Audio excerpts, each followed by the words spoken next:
just to see if it works. Because I also didn't get oh, I did get a notification on there that it worked. Okay, now I can see it connected.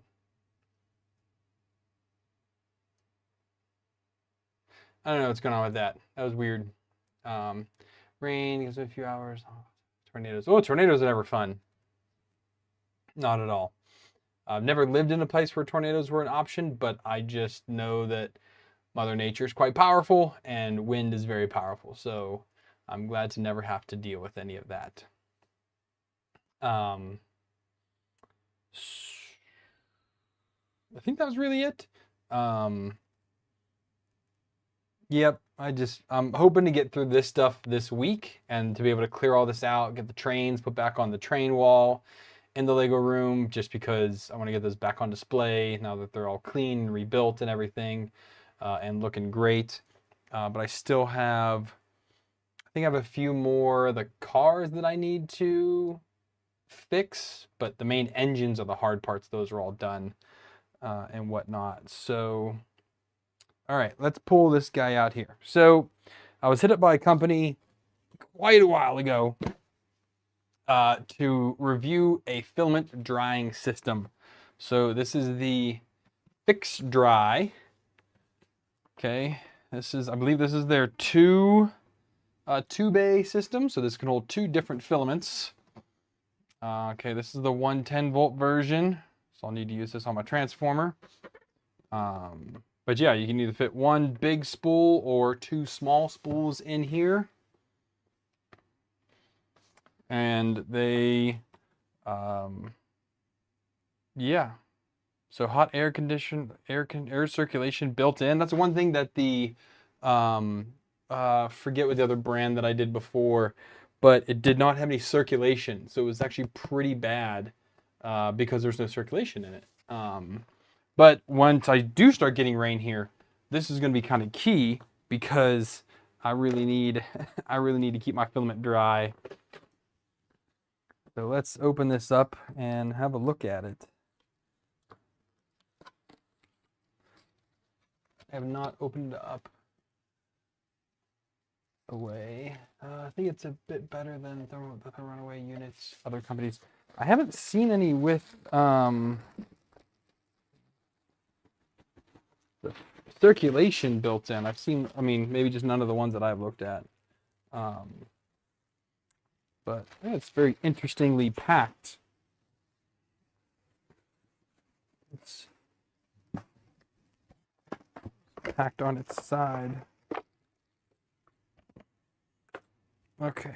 Let me get this box out of the way. Ooh, it smells plasticky.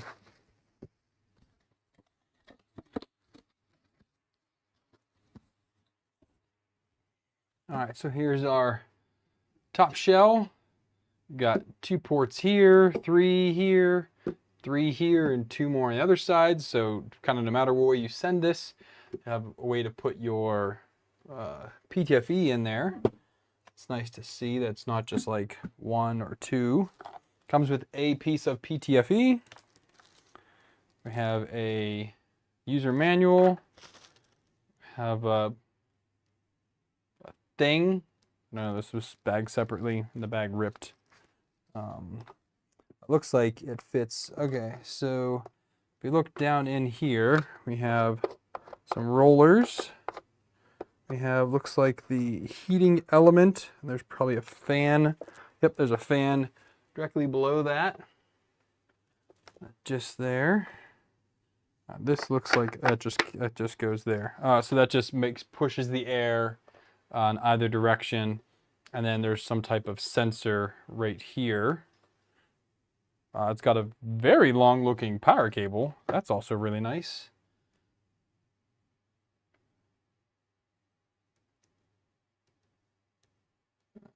Do I see any single ones? That's a long power cable right there for it being attached. Nothing else underneath. But it's interesting. Okay, so it is 240. So it is 110 to 240, 110 watts, 50, 60 hertz. Great. So I can plug this in anywhere. Where I live, it is 220, but I have 110 and 220 in my office just because of stuff. Although I need to find a close enough plug, which I might have one right here.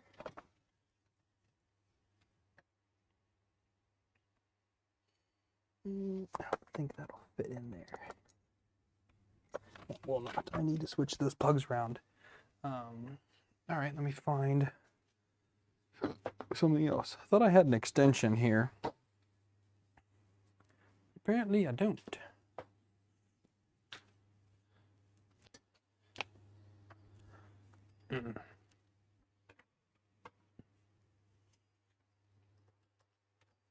But it reaches the 220 port. Nice.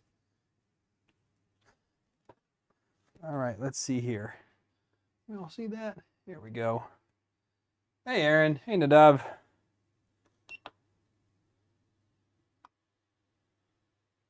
All right, so 25 degrees.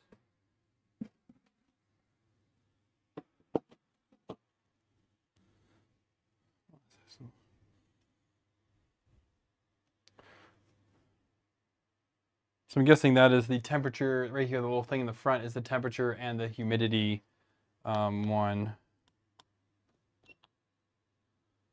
So 50 C, 4 hours. Let's see if that actually warms up.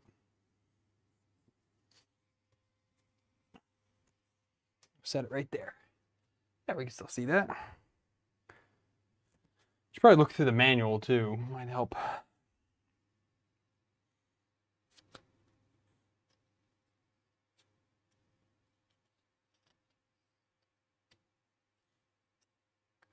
All right. Well, the manual comes in 40 languages.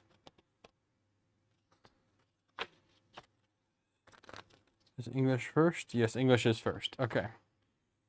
All right. So the air inlet in the front power plug. Feet to cover the outlet hole. So there's 9 holes, well 8 holes punched right here in the top middle of it to let that air kind of be pushed out. On off button settings, increase, decrease button. Oh, that is the hygrometer and temp sensor is that little guy in the front there. So that's kind of good to know. And that little V-shaped piece I put in there is the shroud, they call it. Open the cover, install filament tube on the cover, put in the filament, close the cover, check input voltage, press the power, and set temperature and time. Okay, so the screen lights up, temperature, humidity, display, temperature setting. Press the setting button, the screen, temperature flash, increase temperature, decrease button. Temperature is from 40 to 70 C. Wow, up to 70 C, that's pretty toasty.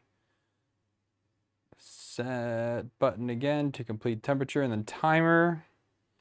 Looks like highest can go is 48 hours. So if you're gonna have a really long print, you can kind of set that and go. And it can go from 0 to 59 minutes on the other side.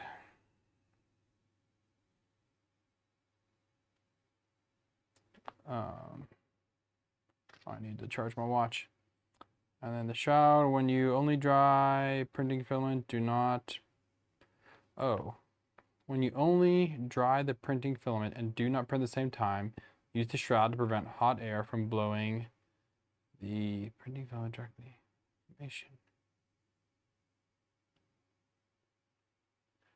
Oh, so that's just so that the hot air is not going directly on your spool and deforming the spool and the filament. The measured temperature is the temperature of the intelligent algorithm in the drying box. Humidity is the real-time humidity inside the drying box. Which is interesting because my real-time humidity in the office is 29%. But this thing is saying that it is 37% inside that box, not 36%. And it tells you how long to set it for. So pretty much everything is for, well, I guess so. PLA is 50C 4 hours, TPU 55, ABS 60, ASA, PG, PC nylon. And then do not block the air intake area while working. So make sure you keep that open. So the directions are only 7 pages long, but the entire book is 41 pages long, 42 pages long, 43 pages long. Because it is in so many flipping languages. I mean, it's cool that they do that. I think it's great, but yeah, I think that's also funny. So it is a Chinese Shanghai Nantang Industrial Company Limited is the parent company of this Fix Dry place. So I want to just see how long it's going to take to get that at 50, so we can kind of let that run while we sit here. It's up to 31 now. But I would not mind being able to run this when I'm printing certain materials, because it would just be so much nicer to just, right now I use a food dehydrator that I have modified. I cut out the mesh in there for each of those, I think, except for the bottom one, just to keep it kind of off of the fan. And then I stacked each of those just empty rings up, which you could 3D print more of those rings and make it taller if you wanted to. But and I just keep it on low, because if I put it higher than I forget about filament there, it does deform the spool or melts the filament even some, because it gets so soft. But that is my current way of keeping those, get those spools ready. And then once they're in there, I usually end up doing about a day or two, and then I'll pull them out and print with them, and they end up printing just fine for a while. But it would be nice to be able to print. I do have some nylon sitting around that I haven't used in a while, and there was some polycarbonate sitting around I haven't used in a while that I should really use those on something sooner rather than later. But without having them kind of directly in a dry box or something to keep that humidity out, it's kind of like a hopeless show, because it just really will get all that moisture again very quickly.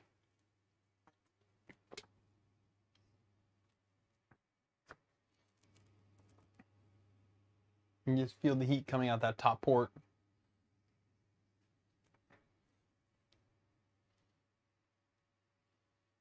We're up to 34 degrees Celsius and 33%. So we've made that crossover now, because that's usually a good time, 35 and 33%. So I wonder, it didn't say what the humidity would be able to go down to.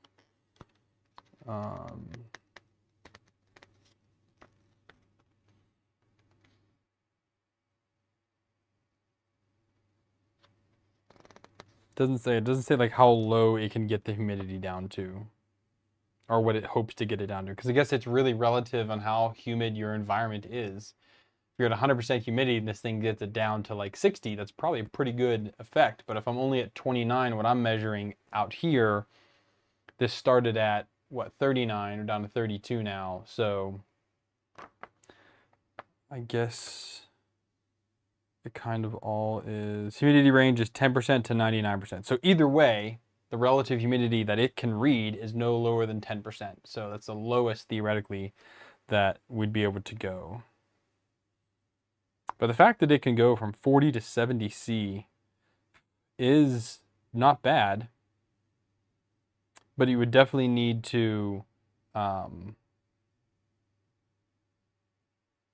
set that for a long timer to start drying, and then start printing with it. Hey, Adam. The other thing that is a slight concern to me is that you have all these extra ports that are just open and just letting air out. So I think I would want to 3D print a little 4mm plug, like little plug. That's what you have on the rep box. Oh, you got one too, Adam? This one was sent to me, so I just thought I would unbox it tonight on stream and check it out. Because like I said, I have the other one, but since it doesn't circulate air, it's really not that great. I think it's the Sun-On one.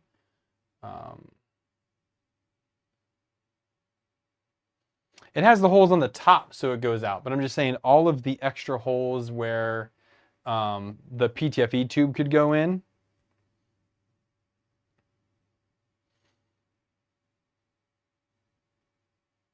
I don't know, Aaron. They definitely will leak out warm air though, you know, and if you're trying to keep it all and keep the pressurization of it coming in the bottom and out the top, not out everywhere else. So you get it down to 10 to 15%. Okay. I'm just waiting to see. We're just waiting to see how long it takes to get to 50. I'm curious. We've been on for 9 minutes and we've gone up from 25 to 38 degrees. Started at 25 degrees centigrade is what it said. Which is funny because I have my little piddly air conditioner up there set to 17 with the fan on and it's still warm in here. I don't have anything printing right now. I don't have anything on. A couple of the printers are on, but they're not printing anything. But yeah, I'm just curious to see how quickly it heats up to that temperature.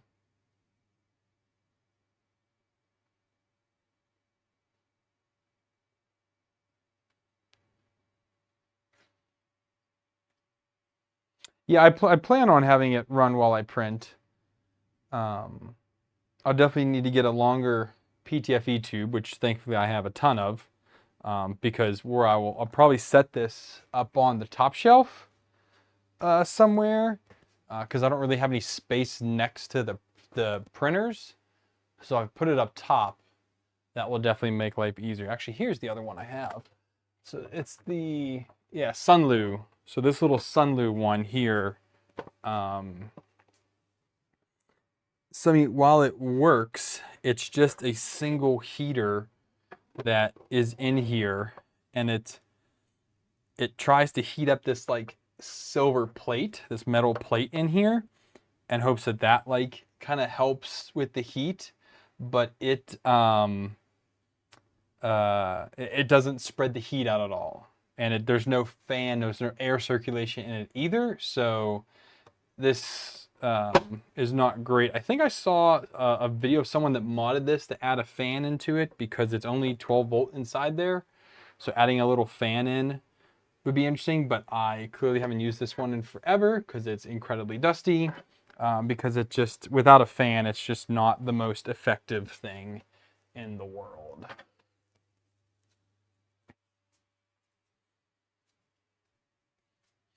What happened? I find the tubing hard to feed while the spool is in there since there's no hinge. Oh, yeah, yeah.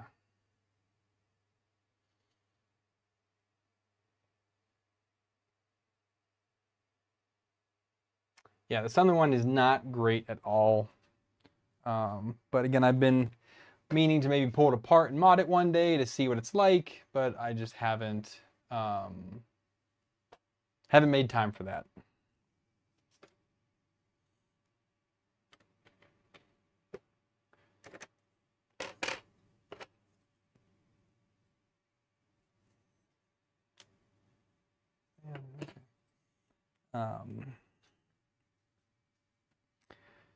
Yep, I'm ready to get through this stuff here and get my tabletop back because it's just kind of sad, the chunk of stuff that's on here.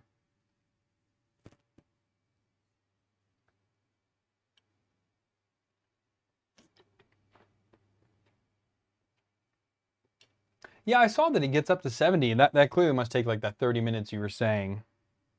Or 41 and 12 minutes in. So we've gone, you know, probably a few more minutes, we'll be up to about up 20 degrees from ambient, which is great. And then Adam, tell me, how long do you let it sit before you start printing with it?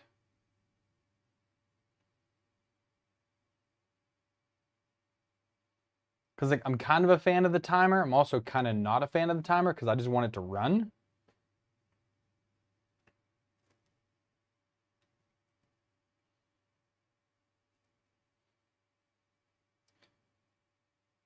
It'd be nice if there was a way to just disable the timer. Failure temperature controller really turns on and off often.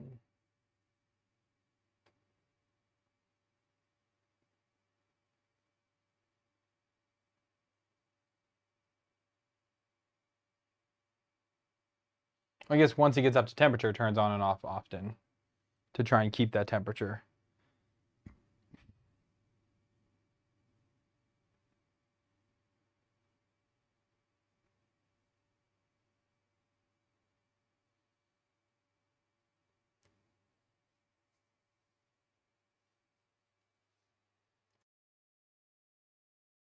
Oh, excuse me. Got that mute button just in time. Any headphone users, they want to sneeze in your ear.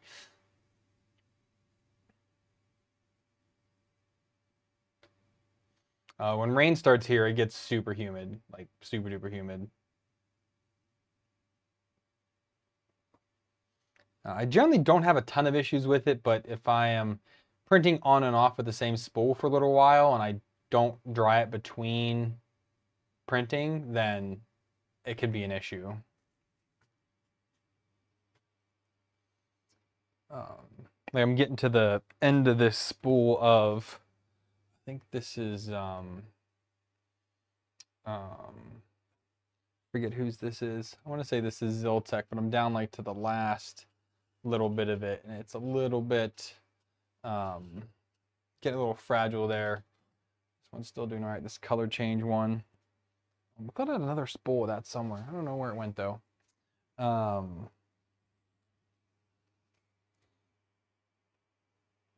yeah, I need to finish that chest. I just haven't been in the mood to paint anything lately now.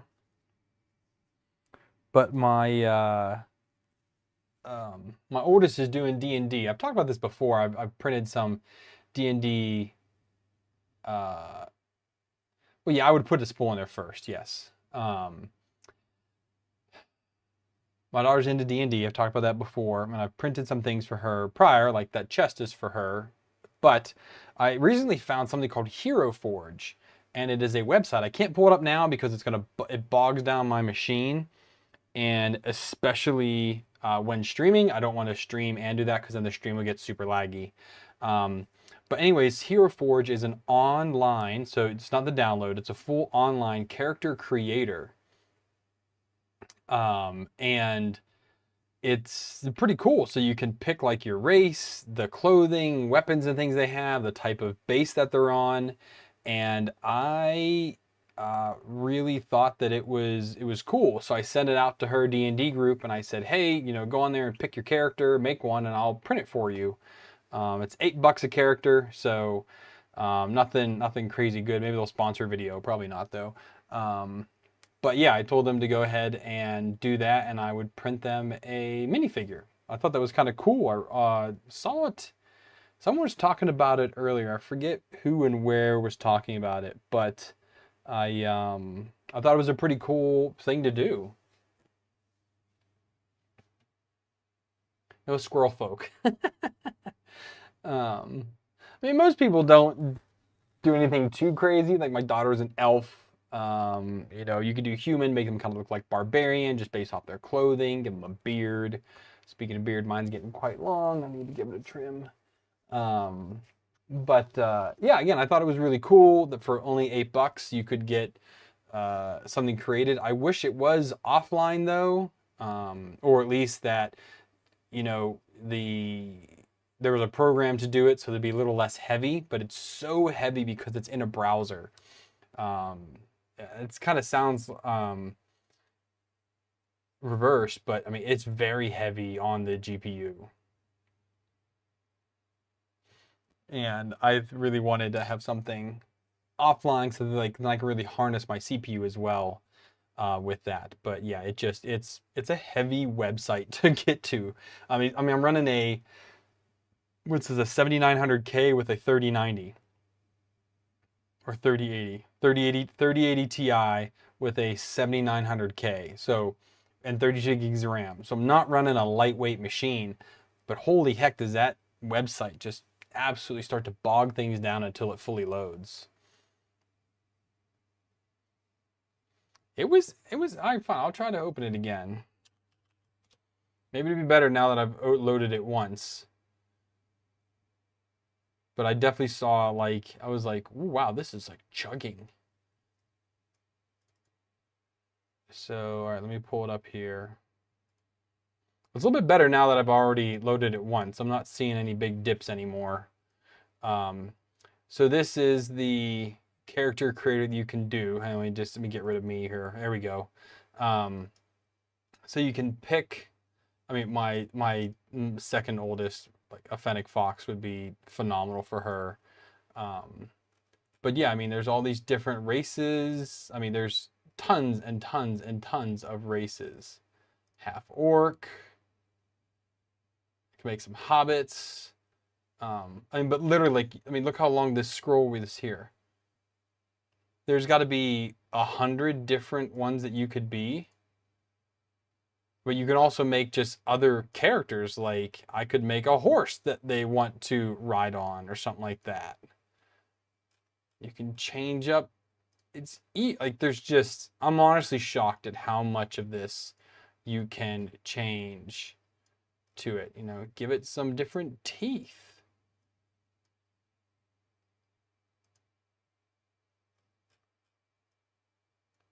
It's already a 2XL horse. Give it a bridle. And I think the poses are pretty cool too. Oh, there's very few for the horse. But if you go back here and you know, grab something different, then the poses you can do, you know, there's got to be, what, 30 different poses you can do here.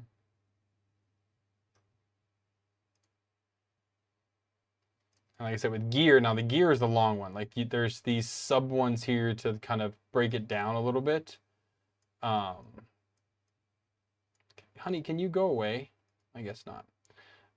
If we want to do bows, then we give him one of these.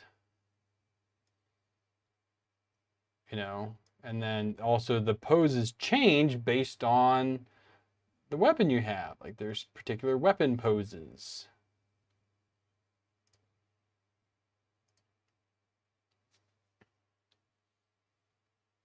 Yeah, so there's some differences you can do when you go to buy. So you can just do regular plastic from them, or a premium plastic, which I'm not sure where the difference is. They're 30 millimeter ones, but at $20 for single model is pretty heavy. Then they have colorized plastics, color stand bees. So I think these are like the acrylic. Yeah, these are the acrylic ones, which is colored in there. Bronze, which is crazy. STL for $8, and then a 3D digital for $8. Oh, they can do nylon as well. But this one is pretty cool because you can import this into games that you play online and actually use your character. But I'm more interested right here in the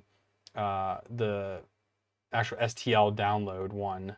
I mean, again, $8 for a single minifigure STL is a little bit heavy, but the fact that you can like make it truly customizable without being anywhere near knowledgeable in modeling, I think is pretty doggone slick. There's some packs here, some pre-made digital packs. I think these are all. So these are all for, this pack comes as an STL file for 3D printing and a 3D digital as well.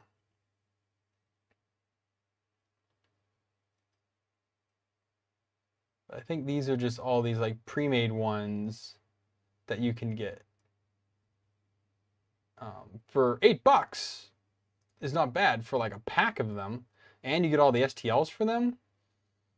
So yeah, this might not be too bad if you need to get a couple extra characters in here that are kind of Kind of cool looking. Very different, but there's a whole bunch of these packs. Holy crap. There's probably a good 20 different packs there. Or again, your individual mini that you're doing. You can also get STLs for dice.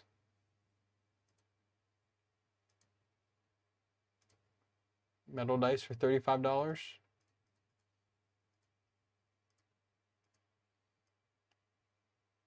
So, yeah. Anyways, I think it's cool. I think it'll be fun for the kids to be able to make their own character however they want it to be, and then I can make it for them. And there's just, I mean, there's all the weapons alone. I mean, there's got to be hundreds of weapons, honestly, in here. I think absolutely has to be hundreds. Because there's just so much in here. Actually, I sent it out earlier, and two of the kids have already replied with their models. I sent it out right as I started this stream, so 40 minutes ago, and they've already replied. Yeah, I'm gonna print them in resin, Aaron, because I still have some resin left. I'm trying to use it up before I move because there's not a ton left, but it's enough to print these models, and I'm also only gonna take maybe one resin printer, maybe two. I'll definitely take the clean and dry station, the Anycubic one, and then I might take the Mars, whatever number it is. It might be an original Mars or Mars 2 or Mars 1. I don't know what it is. And I think the Photon and the whatever the one is, I think I'll be selling both of those ones.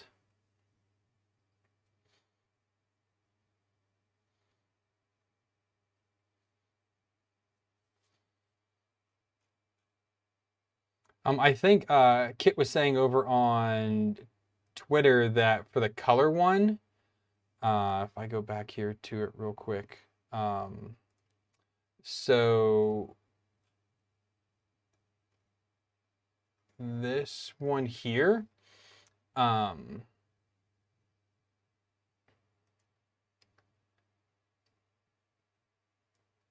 so I think this is made with that. What is that? What was that one printer that the 3D printing professor had done? I think it was like, was it a Kodak one or something? But it injected color into the type of filament that then printed that area as it was printing. Like it was coloring the filament as it was being used. So I think that is, these are not going to be as vibrant as that, or, oh, the DaVinci XYZ. Yes, I think that's probably what they're using, someone like that. They might not use the same process, but just looking at how this color print looks, it makes me think it is that printer. Because you can definitely, because some of it doesn't fully color the filament, so you do get a little bit of, it's a much lighter shade that kind of like pops through on it.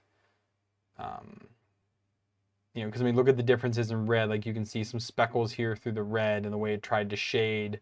I mean, it does a good job. Don't get me wrong. If you're not up to painting anything like that, and you want to spend 45 bucks on a miniature, then go ahead. If you really can't paint, yeah, Adam just said, yeah, if you can't paint, it might be a good option for you. But yeah, it's definitely something that you can do if you're not comfortable or unable to paint, you're unable to airbrush, things like that. But I'm just absolutely shocked at all of the different just characters that you can make and do. Like it's just insane at the options. Like really is insane.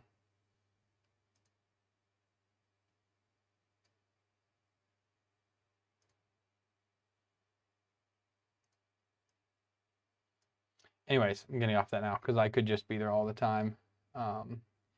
Painting something that small.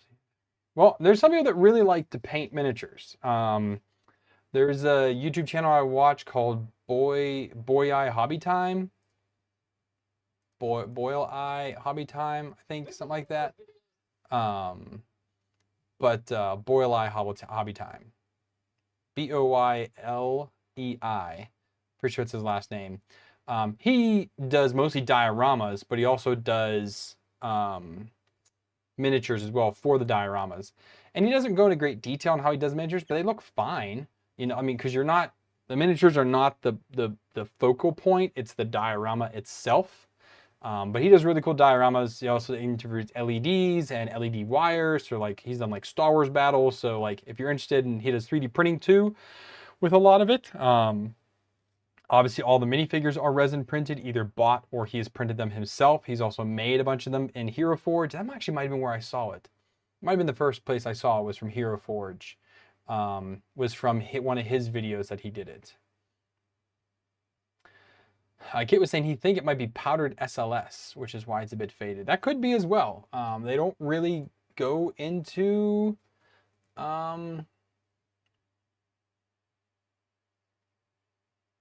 I don't really see any information about how they do the printing. I mean, they have a painting guide. They have a printing guide as well for them.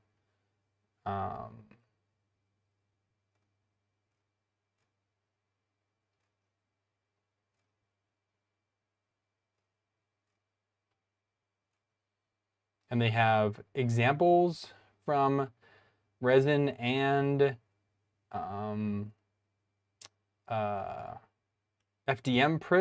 FDM printing models as well, or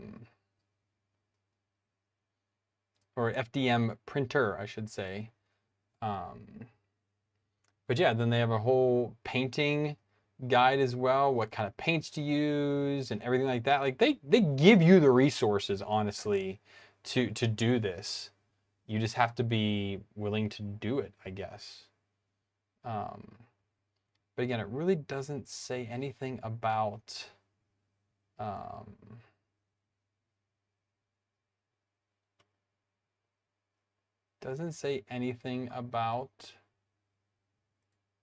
how they print them or what they use.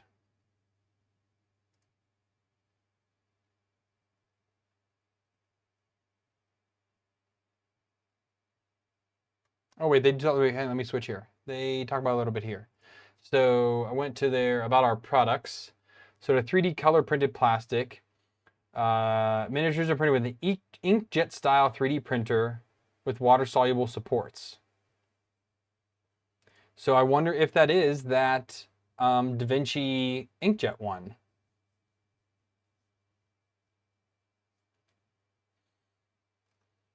On there, does it tell me? It says learn more. Can they tell me more about it?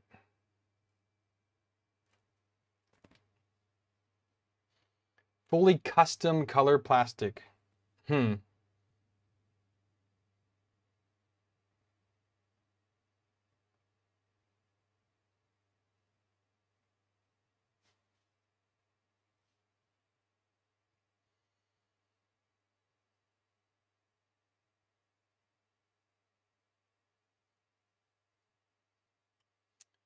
then see, do they say what they use?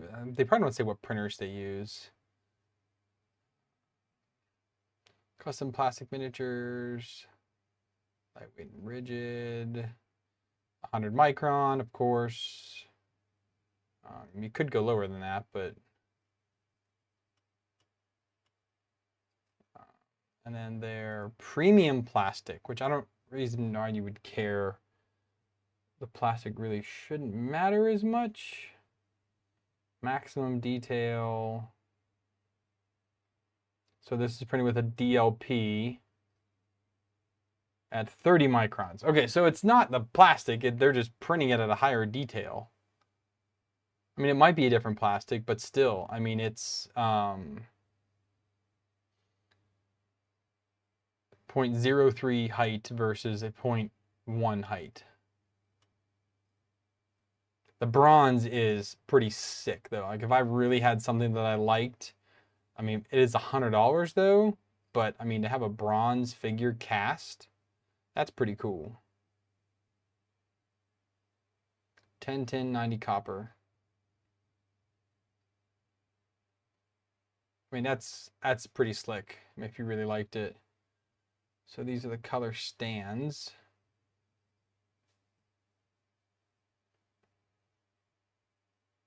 And basically it's just a color print on there, but it's a very cool option. So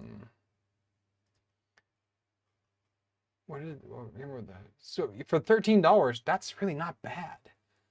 Full color on them, and then you probably could figure out how to drill out the bottom and add LED to it. That would be pretty cool.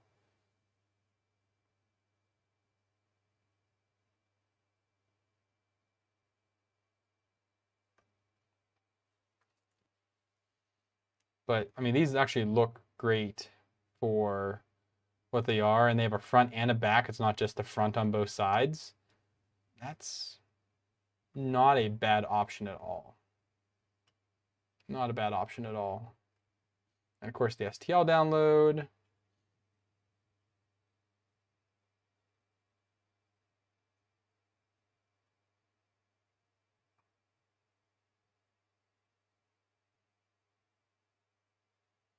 Okay.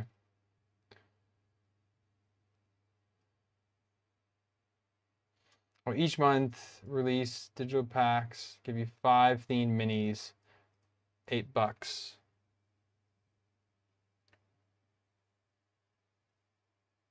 Oh. Yeah. And you can get some dice if you want.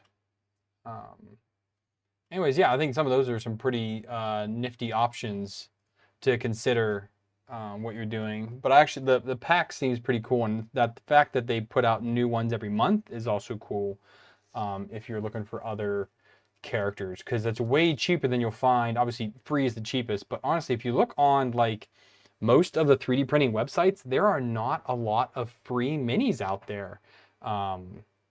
The most of them you'll find them is on cults, and they're going to cost money. Or My Mini Factory, a lot of them. I mean, I've found quite a few free ones that I've printed a ton of for that last resin. I don't know if I ever published that resin review yet. I don't know.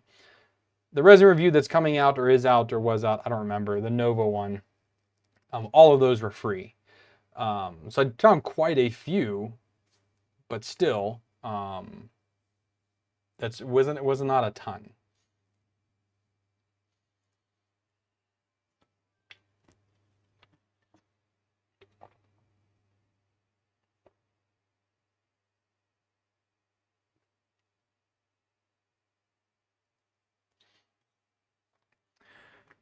But yeah, so this is still not up to temperature yet. It's 49. Kind of forgot about it for a little while there. And it is there's 50 now, and it just clicked.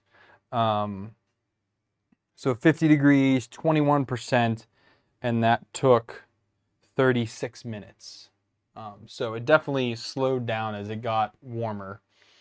But it got there. But like I said, I would like that to kind of run for a little bit first, or maybe if I run it in my dryer and then transport over to this would probably be a bit better and easier to do. But yeah, and 49. So actually it might have taken less than that. I'll have to look back at the video and zoom in to see what happened. HP Multijet, Aaron thinks it could have been. So, very possible.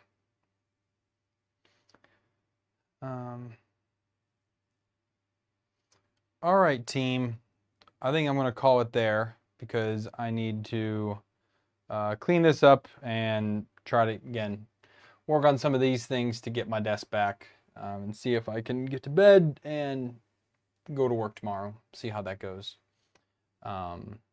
All right, so that's going to be it for me today. I thank you all for joining me. Yes, hit the like button, subscribe if you enjoy this type of content. And I will be back next week. Again, Sunday seems to work really well for me. So I'm enjoying it. Thank you all for joining in, and I'll see y'all next time.